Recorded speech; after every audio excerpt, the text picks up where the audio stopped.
Hi, xin chào các bạn. Chào mừng các bạn đã quay trở lại với channel của mình. Và ngày hôm nay mình sẽ hướng dẫn các bạn cách làm hai trường hợp PLL đơn giản. Đó là hai trường hợp chữ U.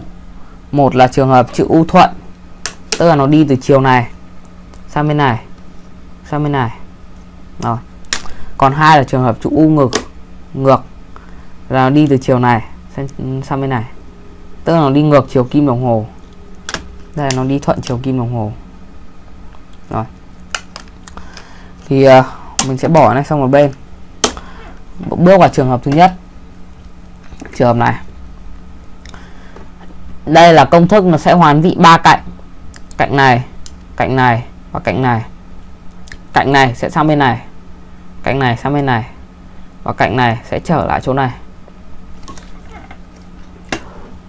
Mình sẽ lặp lại công thức 2 lần, nên là các bạn sẽ có thể vừa nhìn và vừa thực hành được.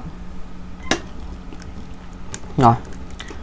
Đầu tiên là các bạn cầm cho hai cạnh sai ở hai bên và một cạnh sai ở phía trước mặt. Sau các bạn làm công thức này. R2 U R U R phẩy U phẩy R phẩy U phẩy R phẩy U R phẩy. Rồi, mình sẽ làm lại một lần nữa này. Rồi, công thức như sau. R2 U R U R phẩy U phẩy R phẩy U phẩy R phẩy U.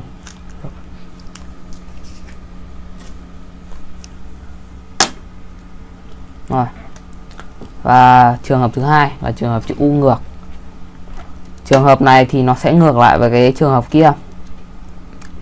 Là công thức như sau. R U phẩy R U R U R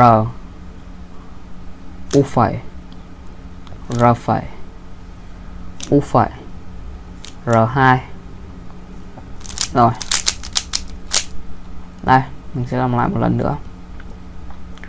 R phẩy U phẩy R phẩy U R mình xin lỗi. R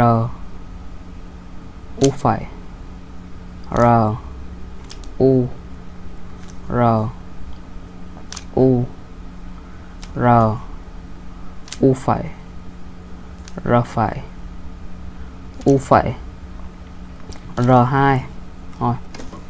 Cảm ơn các bạn đã xem video của mình. Hãy like, share và subscribe, và để lại comment bên dưới nếu bạn có thắc mắc hay muốn mình làm video gì.